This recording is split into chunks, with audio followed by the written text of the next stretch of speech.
Global S&OP community podcast mission is to build a global community from supply chain, marketing, trade marketing, sales, and finance all over the world, where everyone's voice could be heard and listened.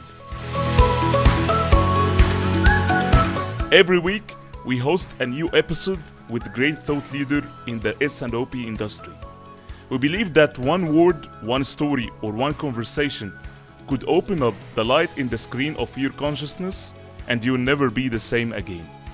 We discuss hot and trending topics with our subject matter experts by asking the right questions that uncover their valuable experience in our show.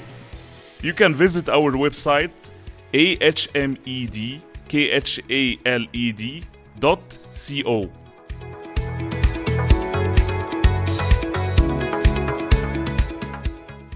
Stay tuned every week with our Global S&OP Community podcast.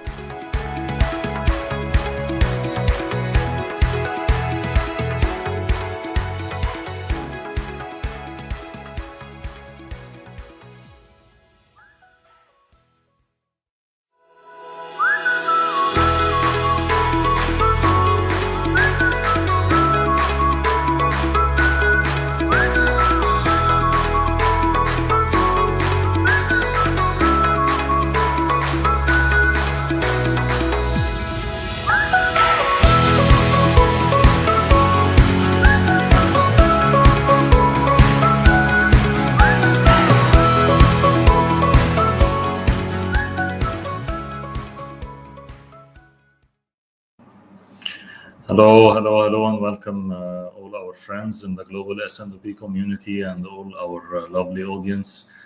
Today marks our 38th episode. Of course, our global S&OP community is knowledge that you will not find in books. We're interviewing, as you know, experts and CEOs from marketing, supply chain, finance, and trade marketing, all aspects of business, just to give you where your voice will be listened to and heard, and try to give you the knowledge that you will not find in books, as we always say. And today we have another great topic. Of course, it's about inventory management and the magic of inventory management. And our brother Ahmed Khaled will introduce our guest today. Ahmed, how are you doing today? Everything is good. Thank you, Hamas, for the great warm introduction. And as you said, tonight will be a very amazing night. We have one of the topic that it's mainly even very close to my heart, and at the same time, it's very deep just to be covered in 1 hour. But Yes. actually, I'm not afraid, Hamamsi, at all, and our audience. Do you know why, Hamamsi? Yeah, because of our wonderful guest, of course, the Definitely. expert. Definitely, because our global thought leader today has years and years of experience in that topic, just Yes. helping people and organization achieve all what they need in that topic, and not only from the theoretical side, but also from the practical side. And I'm sure you guys, as we will speak about mainly the managing inventory in the difficult times. And we are so excited to host our guest today who will uncover this valuable experience and the secrets about how to optimize the inventory. Our thought leader today is Melanie Jenford. So, Melanie is a supply chain professional and supply chain consultant who is in love with supply chain planning and data analytics. Her mission is to empower supply planners mainly to learn, be curious, and prepare themselves for the future of the supply chain. She has mainly more than 15 years of experience in supply chain planning in just Bloomberg, Midline, Baxter Healthcare in Australia and Hong Kong. Now she is a supply chain consultant with Logistics Bureau. Her areas of expertise in supply chain, mainly in supply chain analytics, S&OP, demand planning, inventory planning, production planning, distribution planning, and definitely business process improvement. So may I ask you please to welcome with us today our great global thought leader today, Melanie. And before we go and just see her, Let's give her the normal applause.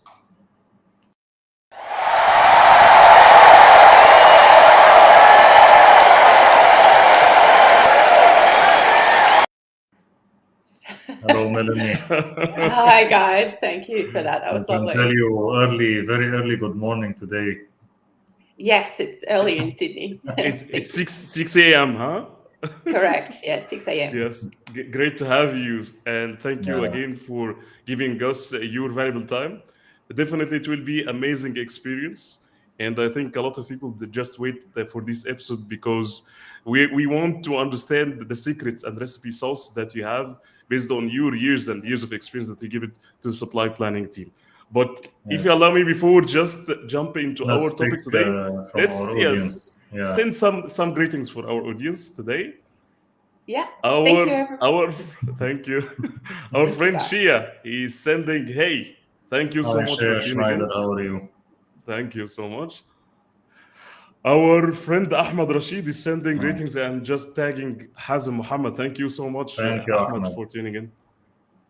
Our lovely friend Marwan. Marwan Hi, Marwan from from Tunisia. Thank you Tunisia. so much for Thank you. tuning. Thank you. Our lovely friend Mu'taz Yassin. Hi, bro. Thank Hi, you so much for Muataz. tuning in, giving us your time. Our great friend and brother Ahmad Ahmad Musa. Musa is sending his greetings. Thank you so Thank much you, for Ahmed. tuning in. Our friend Tess from Tess Finland. from Thank you Finland. so Hi, Tess. much. Thank you for Yes, joining. thank you so much for tuning in and joining. Our friend Basma Zalma, Great Initiative. Thank you all. Thank you so much Thank for you. Thank you tuning so much, in. Tess. Definitely. We have also our friend Kevin. He's Kevin sending Bruce. Thank hello, you. everyone. Yes, Hi. thank you so Hi. much. Tuning in, people. Islam Abu Khalil. Hello, all. Thank you so Hello. much, Islam, for just tuning in. Marwan Jobli from France. Je parle français. Thank you. Thank you so much Thank for you so joining. much. So, our friend Gaptususi, looking Good. forward. Thank you so Thank much. you. Thank you so much for Thank joining. Yes. And we Jose have Montoya. Thank you Say for from, joining. thank you so much. Last but not least, definitely our friend Anna from USA. Thank you so much for tuning in, guys, and looking Guys, forward for yeah, your looking engagement. forward for Definitely. engagement and questions. Please feel free to ask today. It's our hot topic about inventory. And let us getting started about that. Carrying inventory and what do you think about it, Melanie? Is it like a burden or is it a blessing or a curse to carry inventory? And what do you think about that? Your thoughts, especially in the current situations that we are facing. How can we manage our inventory? Yeah, well, absolutely challenging times for the last 2 years. I think supply chain planning and inventory management in general is very challenging, but has been made more difficult with disruptions in both demand Yeah. and supply. So, yeah, we've all got a difficult job, but there are some things we can do to try and help that process and Yes. optimize as much as possible. Definitely. So, just Melanie, if you allow me, I'll ask you this question. And I think it was one of my challenges when I was in supply planning. Uh, I asked myself, why do we care just about inventory?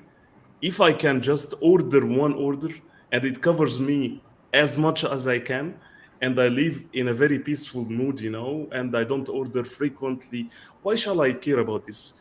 We need just to understand your experience about that because it was a struggle for me, and I think also for most planners at the beginning of their career. Yeah, absolutely. Well, really, the challenge with inventory is it comes down to three different aspects or three different topics. Number one is customer service and providing good customer service. So converting that inventory into revenue, which is Yeah. important for the business. Secondly is cost. So of course, Yes. with that, with the inventory, there are costs in terms of acquiring the stock in the first place and then managing the stock ongoingly. And then that all comes together with the most important thing, which is cash flow. So Mhm. really, companies can only stay in business if they have a healthy cash flow, and inventory is a critical part of that because we impact both sides. We impact revenue with having the stock available when we need, and it also incurs a cost. So it's our job to kind of manage those two aspects to provide, good cash flow in the long term. So that's why it's so important that it's big picture, and it's really has to do with the success of the business, really. Yeah, definitely. We So, we can relate to all what you're saying. I like how you put it in three just points because when we entered like a supply chain, everyone is just looking at his or her just function and nothing after that. And just connect it from all aspects, as you said, that there are hidden costs beyond this, as the logistics cost, I would say, warehousing cost. When I have more inventory, definitely my cost per piece it will be higher. And it depends also on my cost structure, how it looks like, if I'm working with a third party or if I'm owning my assets inside it. So all of those, it's a function on the inventory that I could carry. I could have it in one shot, as I said at the beginning, but definitely, as you said, also it will just dilute the margin or the revenue because my supply chain cost will increase. And when Yeah. supply chain cost increase, definitely in warehousing, it will just also dilute my margins. Another aspect, as you said, which is if I have a perishable products or if I have a products that they have like shelf life times, definitely, or just some challenges from the other side, from the trade or from the sub distributors or distributors, I need to understand that these challenges, and I should just order on these limits or thresholds from the other side. Because if I order any extra over and above the acceptable shelf life times or the acceptable range, definitely it will go into some obsolete stocks and it will cost me a lot. Then it will dilute my margins. Definitely. Yeah, that's right. Yeah. Thank you so much. definitely, and I can relate when you were talking about different functions, and because we were working together before, me and Ahmed, I was on the demand side, he was on the supply side. So always the supply Okay. side was looking for the runners for something that you put on the production line, And and move. it's easy to produce and move quickly. So give me more orders from, for an example, from A class SKU or from.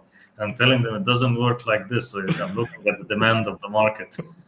We cannot just produce from this and then stock and then we don't get the orders, but definitely we reach some point where you have like classifying the markets, the top markets. So you produce for these top markets that earn a lot of revenue. It's you must have clear communication with the supply, with the finance, Yeah.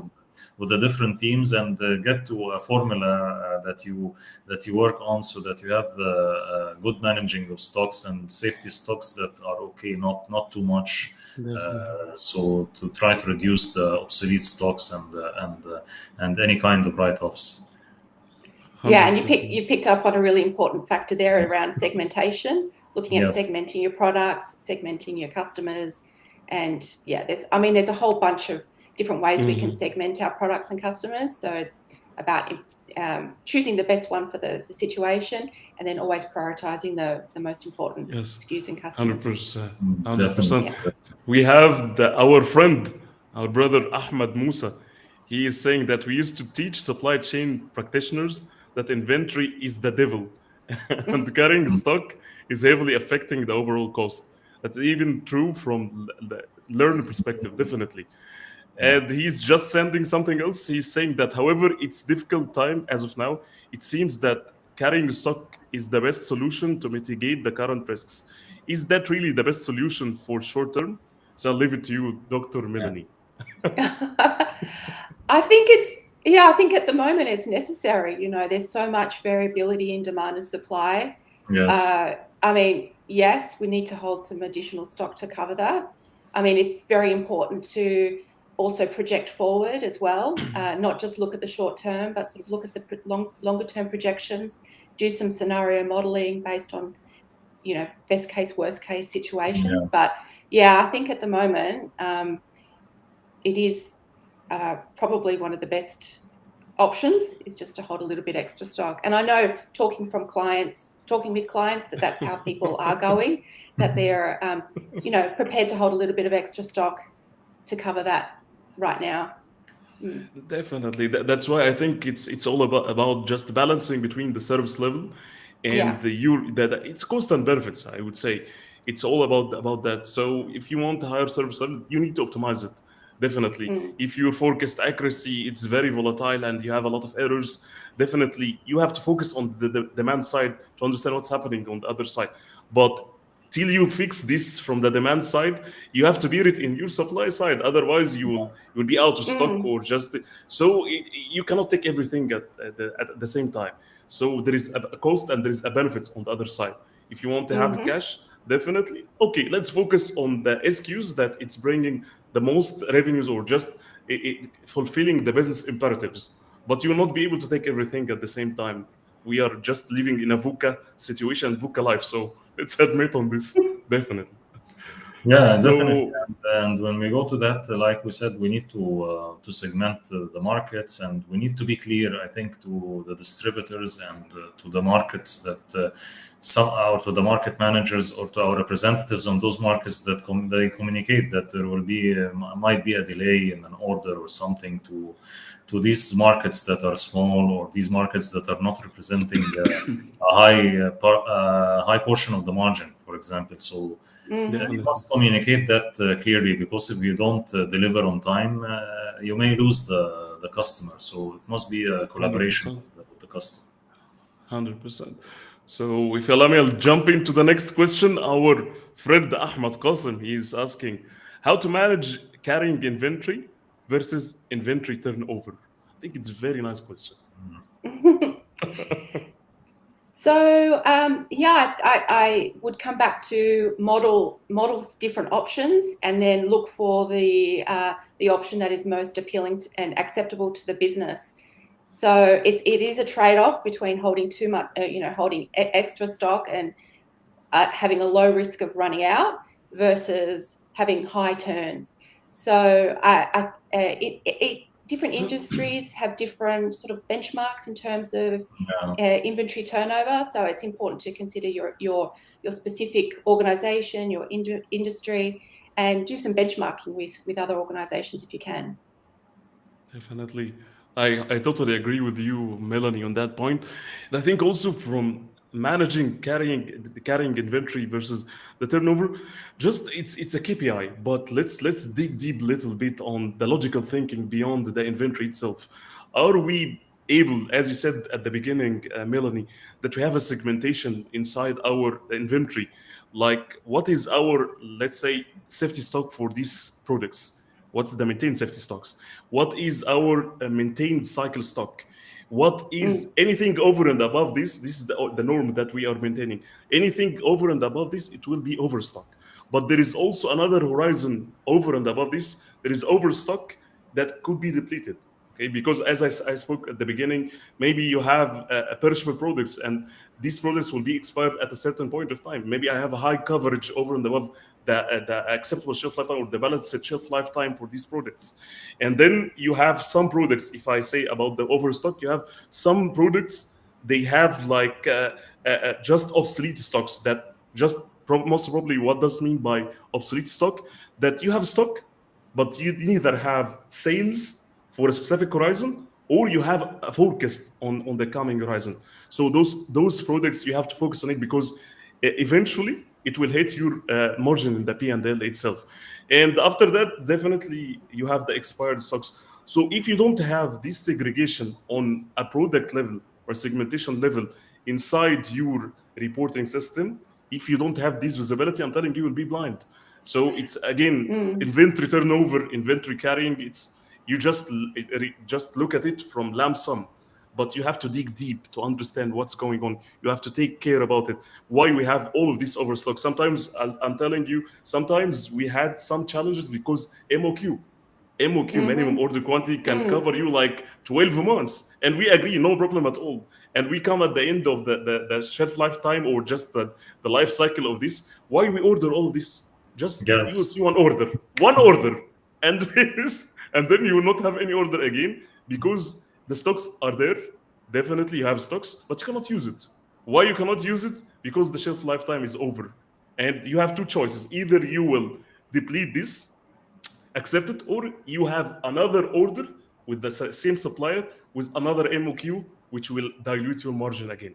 So all of these things, you have to be just aware what's happening in your inventory. Otherwise, you'll not be able to do anything.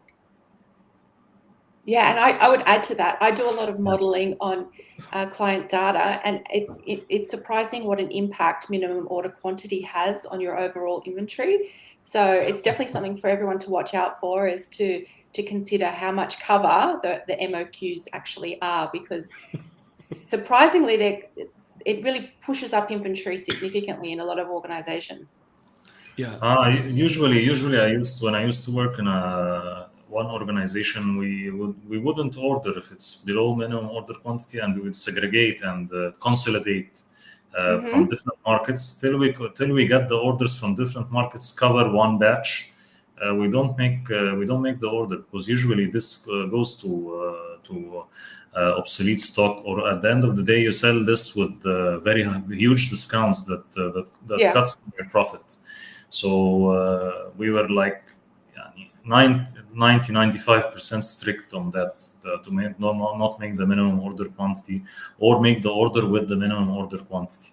Yeah, don't minimum order quantity for one market, or consolidate from different markets till we get to a batch, till we get a demand or an order. 100%, yes. I think also this quality of discussion itself, it drives a real actions that can help the supply chain, because I don't think that many people, they go and challenge the suppliers. What's MOQ? It's just MOQ. This is MOQ. But when it comes, you ask the supply chain or the planners why this is MOQ. No, because it's MOQ. What's MOQ? I need to understand what's MOQ. You have many things in MOQ. Could be, let's say, full truckload. It could be full container load. It could be minimum technical batch. It could be many things in each and every movement that you have in supply chain nodes. So this clarity, if you have this clarity or this capability itself, you will be able to improve your supply chain. Otherwise, I will accept the status quo. And if I don't have this capability, again, I will come into the same mood that I have, and I will have like some obsolete stocks. And I came ask myself, why do we have? So instead of just being reactive, be proactive. Just have one shot. Yes. Take your stocks, understand where are you, segment it, take actions, and just understand where are you from that. All of just not only lump sum, but look at it into details. This is the real inventory that you have to do. So if you allow me, we'll come and jump into the next question. Our friend Ashraf Aziz, he's This asking, is a good question. Yeah. I love it, yes. Kindly advise the simplest way to calculate safety stock with thanks. So a lot of organizations will use a rule of thumb safety stock. They'll say 2-week stock, 3-week stock, whatever the number is. This is kind of an easy way of managing safety stocks, but it won't give you the optimum way of managing safety stocks.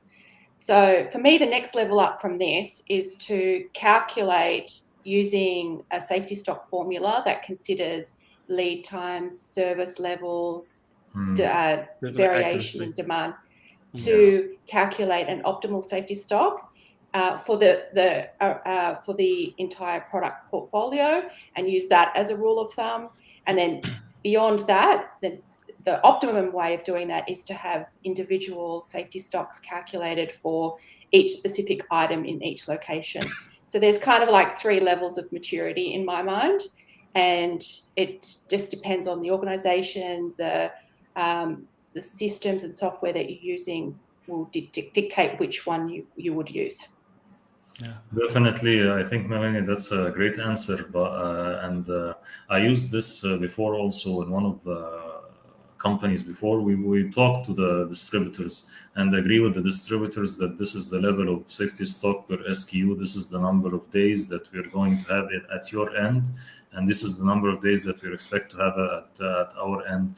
And we set this as a part of our agreement, even our CDA, or part of the agreement as a in a page with clearly with which SKU and this SKU. We're going to carry like 45 days. This one is a fast moving, so we'll carry like only 30 days, and it goes to the level of SKU. And because each distributor, for example, will put a quota. I want to carry $1 million, for example, for your company. I want to carry for another company $2 million, depending of the importance of the client. So you have to reach a deal that is a win-win situation between you and your distributors or sub-distributors.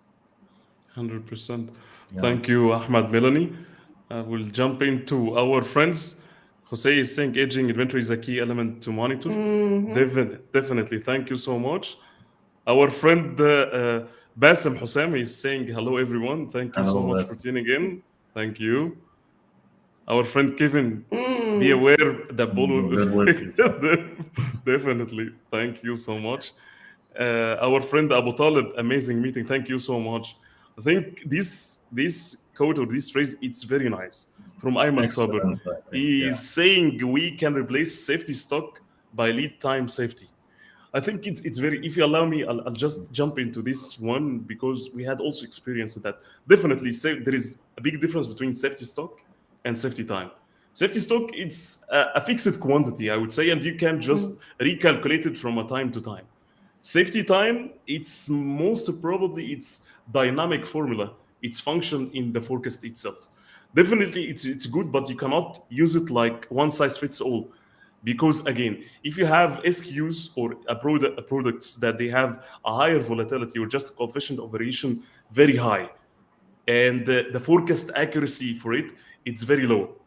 So if you rely on the demand itself, because let's say I have next month, second month, third month, 100, 100, 100, but actually the history I have 200, 200, 200 every month. If I rely on a safety time at this point, then I will consume everything just in one time, just 2 months in 1 month. Let's say I'm assuming by this way.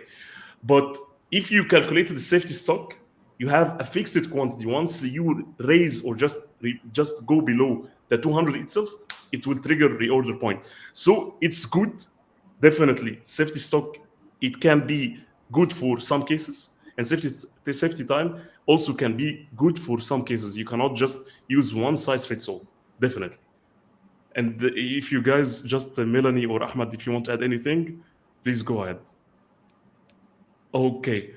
So we have the other question from Great. Rahaf. Definitely.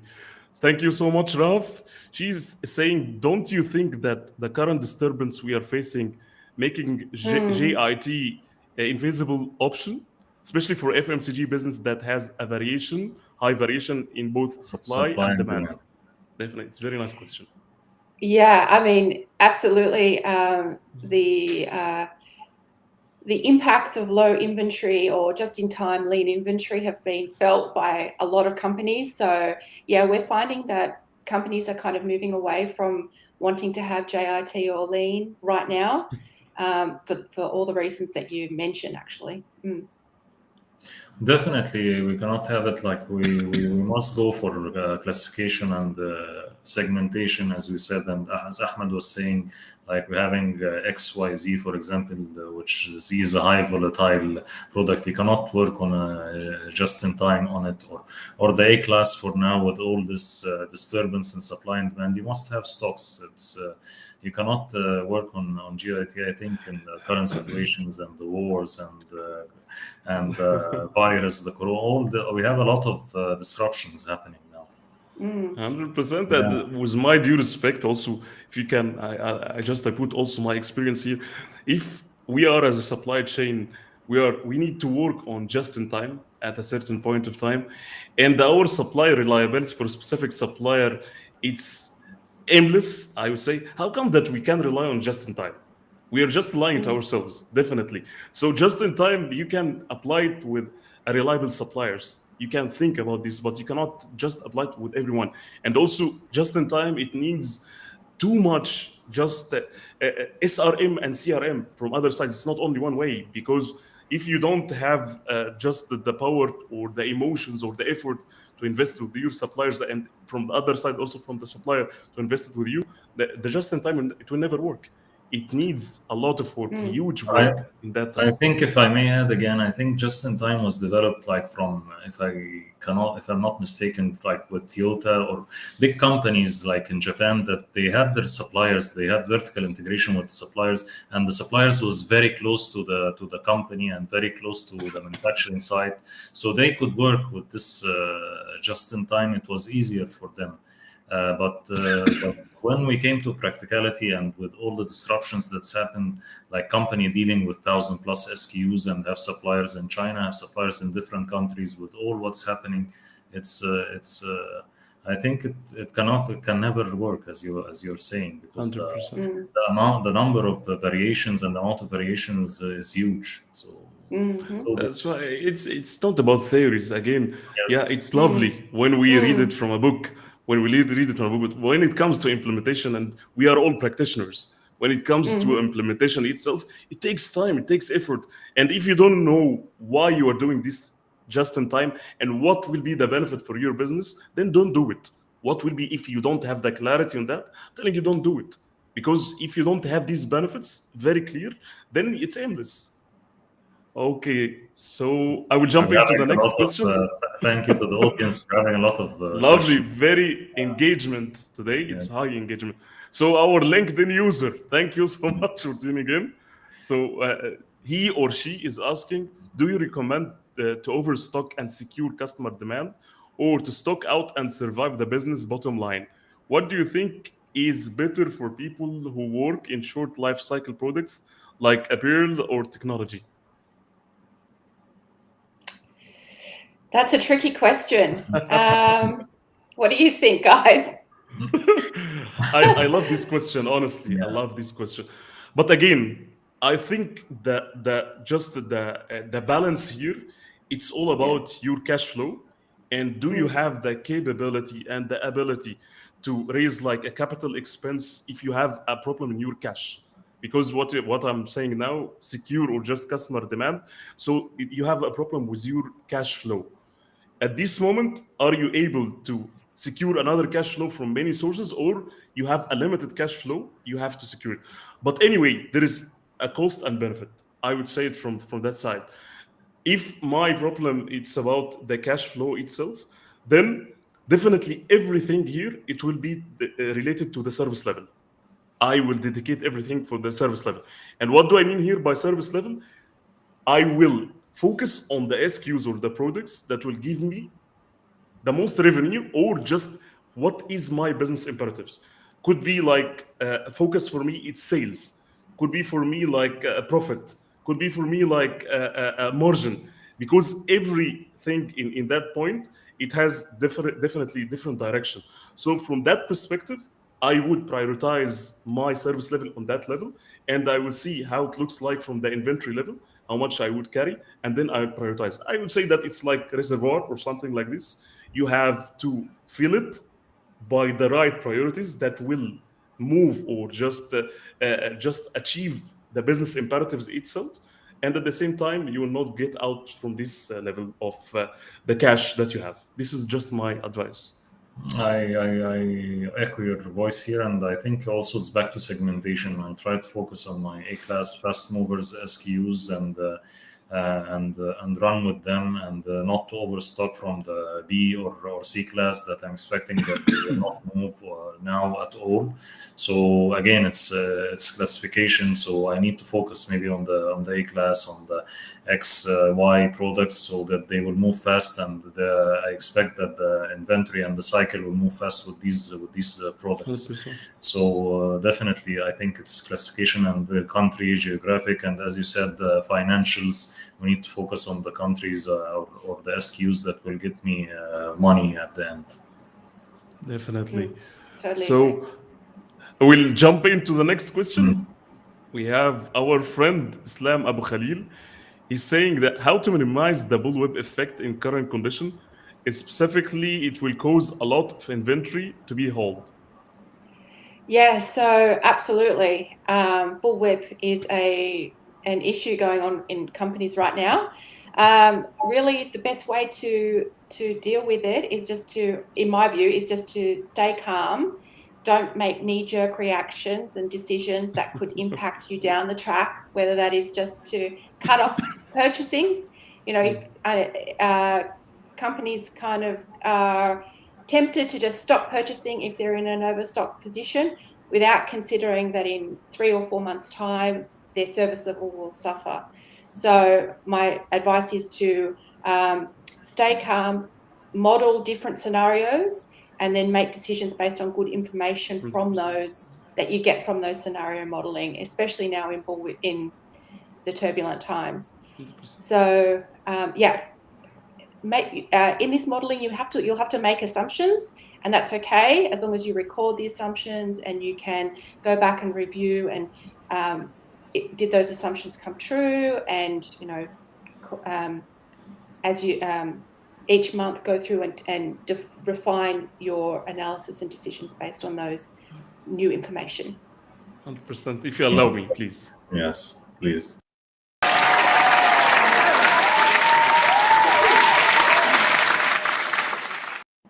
Thank you, Melanie. Great answer. Thank you. Yes. Thank you so much, Melanie, for this. I think we will jump into the next question. We have Tariq, our friend Tariq Aglan. Thank you so much for tuning in. He's saying for A-class SQs, what is optimal?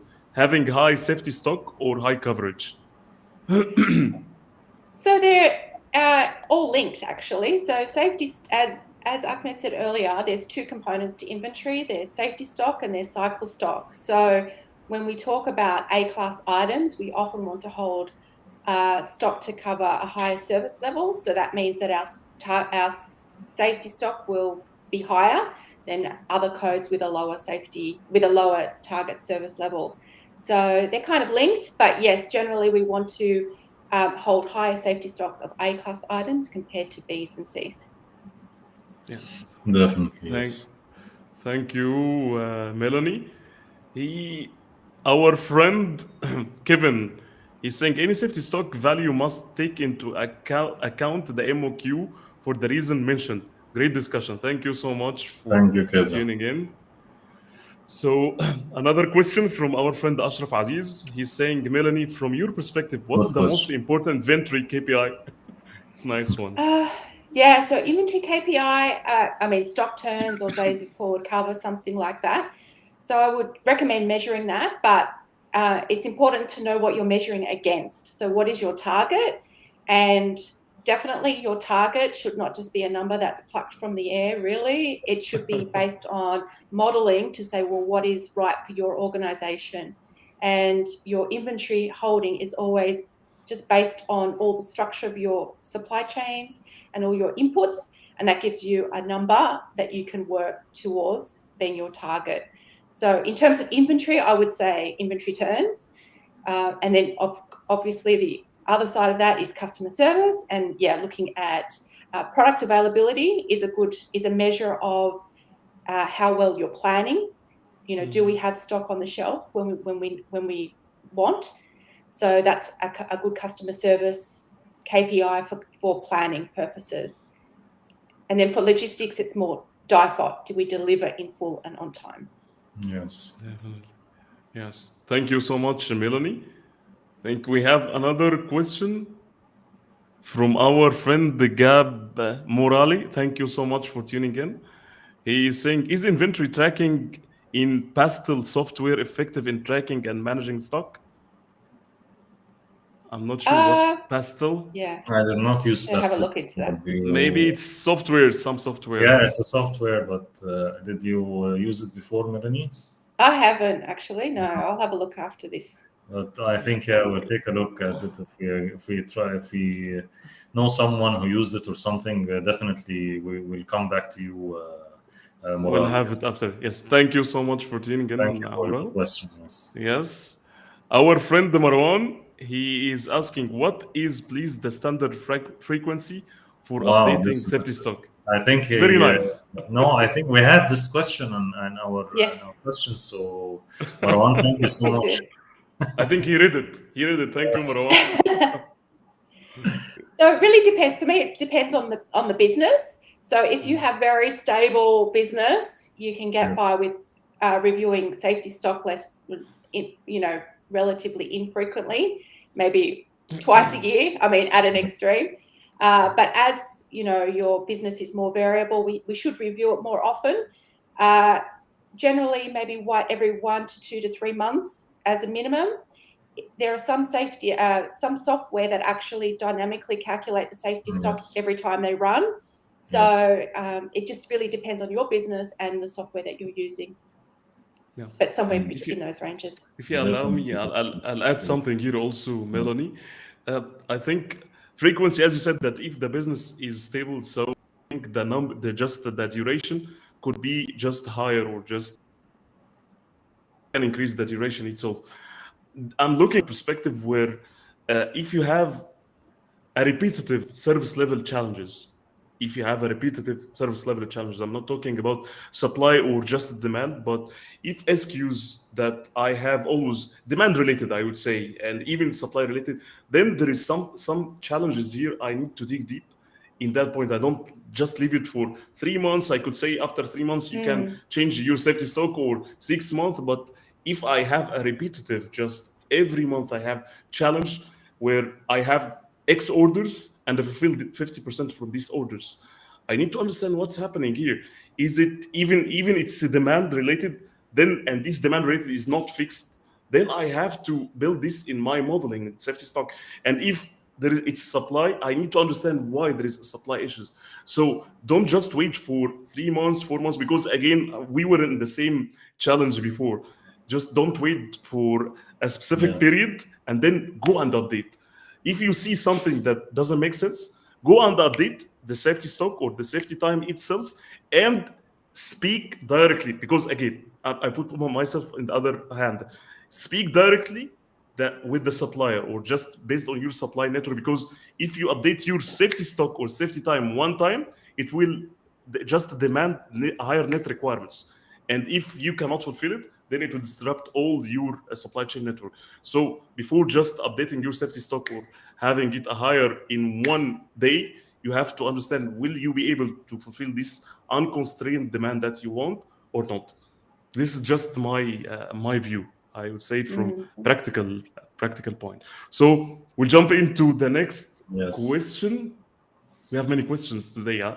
So, I don't know if we covered them all, but definitely we'll try to cover whatever we can. And yes, hopefully, if we cannot hopefully we cover have. them all, we definitely have our Melanie contacts and our contacts, and we'll try to cover and answer the questions even after we finish Hopefully. this episode. Yes. Definitely, Hamza. Thank you, Melanie, and thank you, Ahmed. So, LinkedIn user saying that uncertain times organically force supply chains to isolate weakness and strengths of the supply chain. Yes, definitely. Thank you so much, LinkedIn user. Thank you. Our friend Bassem Hussam, he's saying balance game between service and cash becomes more aggressive. What's your advice in post-COVID days? It's a very nice question. Well, I mean, we are sort of getting through COVID, but then we have other potential global supply chain issues with situation in Ukraine. So I think that we are still kind of going to be experiencing supply chain disruptions for a time to come. Yes.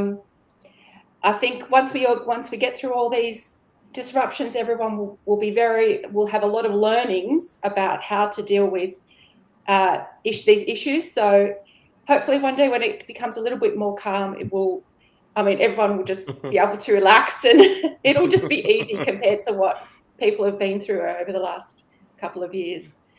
But I think the important thing is that we don't necessarily want to go back into lean and JIT, but probably there will be some pressure to do that because people will want to reduce inventory again. But I mean, having that redundancy of a little bit of extra stock in a network is not a bad thing. So I would suggest just trying to resist the temptation to go fully lean Yes. after COVID and everything else. Definitely. Yes. Thank you, Melanie. Thank you. So we'll jump into the next question. Our friend Ayman Saber Yes, is he's saying saying that. with turbulent global logistics, I think all solutions become very difficult. You can't build safety stock and keep it on the stock for longest time. Also, you can't be sure you can replace your consumed stocks in required time. Good comment, True. Ayman. 100%. Thank you. Thank you for 100%. your input. Again, it's what Ayman Saber, I Mm, think, touch a point in a very hot topic, I think. yeah. Now, again, I keep saying this and repeating this every day because this is the trend that's happening. If you want to move from these challenges that you have from managing inventory, so you have to shift your mind, your supply chain strategy from going globalization into localization. Are you just willing to invest time and develop your suppliers to find real local suppliers at your tiers, first tiers, to just avoid all of these challenges, all the challenges that you have in your variation in your demand? Will it be absorbed from the other side, from the supply, because your lead time will be drastically going down? So Mm. moving from a centralization to decentralization, I'm talking even from a global companies or a multinational companies that they are having a global scale. You will see that they changed drastically the source that the sourcing strategy that they are using.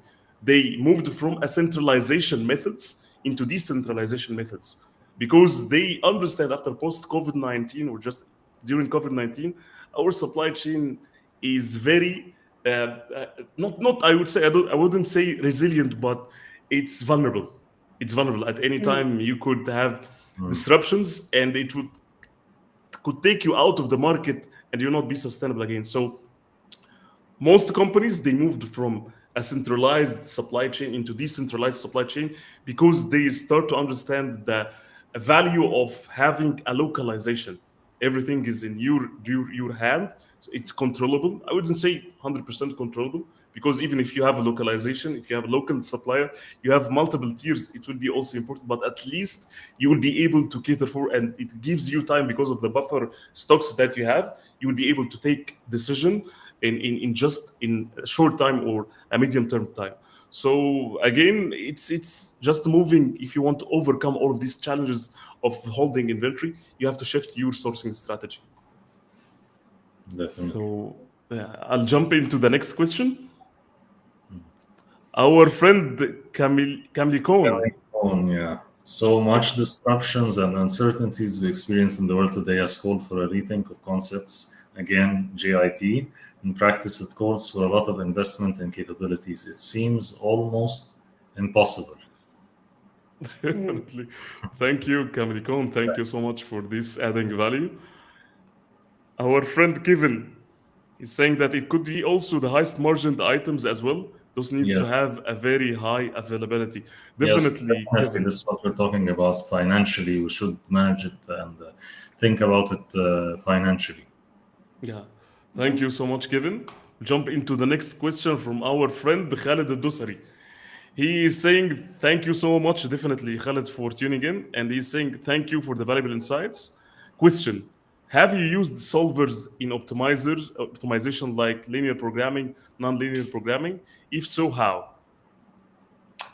Yes, I've used it a bit in terms of like optimizing inventory. So Mm, you can do it for optimizing inventory, reducing costs, looking for the minimum costs in terms of the distribution network and so forth. Again, it gives you the optimum, the linear programming gives you the optimum solution. So there's no redundancy in there. But it is good to see what an optimum solution looks like so that you can work towards it, but not necessarily try and be fully optimized. It's my view. Yes. Yes. Thank you, Melanie. thank you, Melanie, We so have much. another question from our friend Kevin. He's saying, Melanie, what is the biggest misconception when it comes to Yeah. inventory optimization? I would say that it's about inventory optimization is often thought of as inventory reduction, Mm, but it doesn't necessarily mean reduction. You know, we want to, for some yes, items, you might have to increase stock. yes. So I think that's probably the biggest misconception for me. I That's always totally agree with you. That's a good answer because the cost sometimes of lost sales opportunities may be higher than the cost of carrying inventory. So for some items, you don't want to lose a place to competition. You don't want to lose market share. So it's okay to carry from these like strategic SKUs that we say, or A-class SKUs that we cannot afford losing market share to our competitors in these categories. Yes, 100%. And I think also it opens some points here, which is uh, if at the beginning, let's come at the beginning, if you talk to the management or the leadership or the executive that you need to increase something in the inventory itself, it will be a real challenge for them, definitely, because everyone is looking for the cash itself. But just we Especially have a finance. very, it's easy solution. Just dig deep. Again, at the beginning, as we speak, that understand what is the segregation of your inventory, again how much you are carrying, and you'll be surprised from I read like an article like 3 months ago. Most companies, I speak about FMCGs, most companies that they have like the inventory, the inventory itself, they are carrying like the average that they are carrying overstock and obsolete stocks from 30 to 40% from their inventory. So if we are carrying 30 to 40% from our inventory itself, it means that still we have something inside that we need to focus on. So if we focus on those challenges and we have a loss tree, understanding what are the challenges, I'm not talking about all the SKUs or all the products, but pick that 80-20, 80% that you can focus on the count, less count, but understand the root cause itself. And if you focus on those SKUs and start to drive actions itself, your inventory will go down and you will be able to just replace it by the right parameters or the right SKUs that will give you the higher service level. So don't look at again from a top line or zoom out view and say, no, this is what we need to have. You have to understand how it will be projected and by when we can go back and optimize our inventory and the service level at the same time. Definitely. So I'll Great. jump into the next question. Yes, please. Our friend Tariq Abdulmanam, thank you so much for tuning in. He's asking how to improve the forecast accuracy, especially with the fluctuating demand periods. It's a very nice question, honestly. Yes, yes. Definitely, Tarek. It's a good one. Yani, if I can take this one from my experience in demand, you have to measure, of course, and you have to segment again your products, ABC and XYZ. You have to understand what the seasonality of the products. You have to understand the industry as a whole, and to take a deep dive and to understand all what's happening in the market, what's happening for your product SKU level, measure and you have to as you go. It will never be, of course, the accuracy forecast we know is always wrong. So you need to improve the accuracy as you're going. You're measuring. You're saying what's the bias, what's the negative bias, positive bias. What's happening with the accuracy, and put a factor for this kind of bias of that's happening, and try to improve the forecast. For now, as I talk to several people and consultants, focus on the A class for now. In this time of fluctuating, you need to hit the high accuracy and the A class. Of course, depending on the industry, if you hit like 80-90% accuracy in the A class, you're on the safe side. But don't look even at the B or C class now. With the current situation that we are having, most people are focusing only on the A class to improve the accuracy of the A class. Melanie, what do you think? Do you have I think spot on. I Yeah. can't add Yeah. anything more. That's a great answer. Thank you. So if you allow me, I'll add something also here, just a little bit also from experience. Our podcast, it's S&OP, right? So I'll talk from this perspective, if you Yes. allow me. So as Hamamsi said, you should look at it from different angles. And my advice, again, if you want to just improve the forecast accuracy, and definitely forecast accuracy, it's calculated on SQ level. Whatever the planning level that you're taking it, could be at a country, geographical, whatever level that you're having it, or based on your distribution model, definitely will be at SQ level. But now the question that we need to ask ourselves, if we have a company with a big portfolio, very big portfolio, 1,500 SKUs, uh, how I would be able to cater for this amount of SKUs. And the interesting thing that you will have that if you let's segregate in two parts: SQ and the granular level that you speak about inside the S&OP. And let's say that I'm my forecast accuracy, it's mainly on SQ level, right? I'm calculating the errors on SQ level. But definitely your discussion inside S&OP, it's not SQ level. It's you're picking the forecasting unit that you're talking about. Then let's definitely speak, let's say it's family level or format level. You will be surprised and shocked that if you just focus on the quality of discussion inside S&OP on this forecasting unit between the sales and supply chain, marketing, trade marketing, if you fix this level, definitely the disaggregate level on SQ level will be definitely enhanced. But don't look at it from just SQ level blindly. Look at it from which challenge that we have. If you have a channel that I'm always having like a bias challenge, accuracy challenge, go and fix this discussion inside S&OP. Because if you look at it from a total national level, SQ level, I'm telling you will be annihilated. So go and fix, understand it at a higher level. Once you fix this at a higher level because of the history or baseline promotion phasing itself, at this level you will be able to cater for the just the accuracy of the forecast. I'm telling you from experience. Definitely great one, Ahmed. Great Thank addition. you. Thank you so much. So we have our friend, Dr. Raja. Thank you so much for tuning in. Our friend Raja is saying, do you think supply chain disruptions are pushing companies to have a vertically integrated supply chain? It's a very nice question. Well, I mean, it's a good solution, isn't it? So, and so whether it's vertically integrated or whether it's you're sourcing locally to reduce, Yeah, your lead times and reduce your risk, it's definitely one or two ways you can deal with the disruptions of late. Yeah, for sure. yeah, definitely. Yes. Spot on, But Raja Ali. Thank you for this thank you so much, advice. Raja, for this lovely one. So I'll jump into the next question. Our friend Ashraf Aziz is saying, kindly advise best metrics for warehouse capacity planning. I think it's nice question. It's a nice question, but it's out of the inventory. But we can discuss it after, if you allow us, Ashraf, and I'll send you Yeah, maybe an article after this podcast, if you allow us. I'll park it aside because it's very big it's a discussion big. about It needs capacity it needs an planning. episode on Yes, warehouse management warehouse system. capacity planning. Yeah, Yeah, Yes, yeah. yeah. it's a It's very a big big one. topic. But thank you, Ashraf. Yes, Really great questions today. thank you so much, Ashraf. So I'll jump into the next question from Laila Shaban. Thank you for tuning in. She's saying, thank you for the valuable discussion. Need your advice how we can use the CRM data as a forecast input rather than relying solely on a demand estimated for a given product in a given period. Thanks in advance.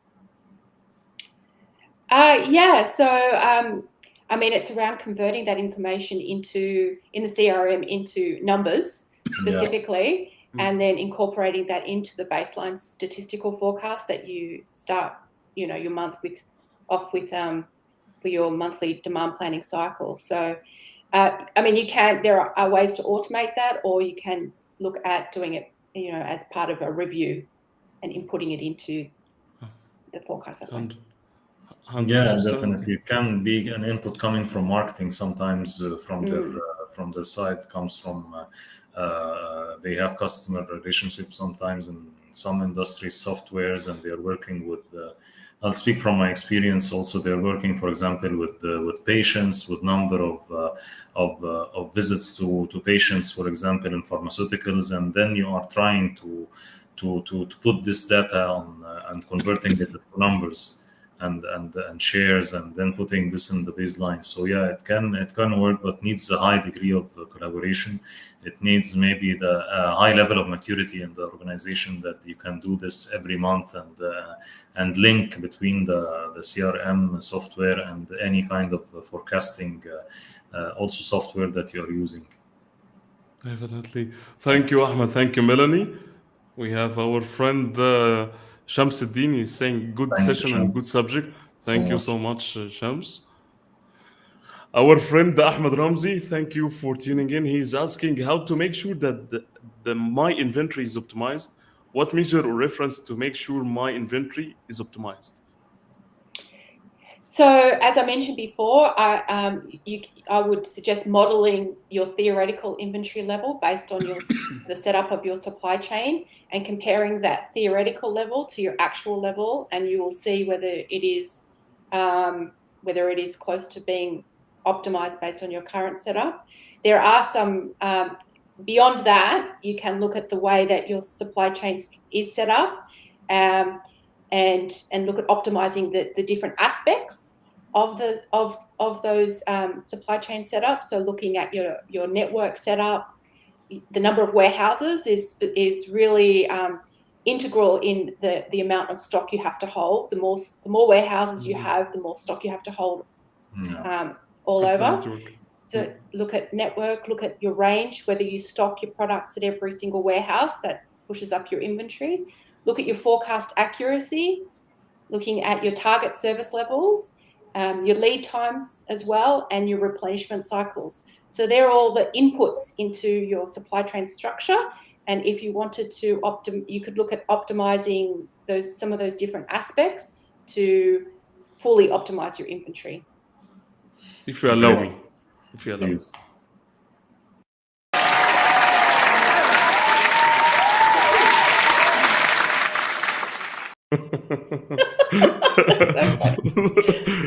Thank you, Melanie. Definitely, again, it's lovely discussion, and I think it's very obvious from the engagement that we have today. It's a great session, I think, from the Very. engagement of the audience, and of course I didn't feel the time, by the way. It's very nice discussion. From the questions, a lot of questions we received, and Melanie, of course, from her experience, she answered perfectly a lot of great questions. Yes, Melanie, we would like to thank you. I know that you wake up very early for us because you want to add a lot of values to our audience and definitely for ourselves. We would like to thank you for just giving us your valuable time and your valuable experience. We keep saying this, it's a knowledge and experience that we will never find in the books. So we'd like to thank you, and we'd like also to thank all the audience and Ahmed for being here today. Hopefully that we can have another episode with another topic with your great experience. I think we covered most of the questions, but definitely if we have more questions, we'll try to answer our audience. So thank you all for tuning in today for this great episode, and thank you, Melanie. Have a great day today. Thank you so much. Thanks, everyone. That's great. Thank you. Thank you, Melanie. Thank you, Melanie. Thank you.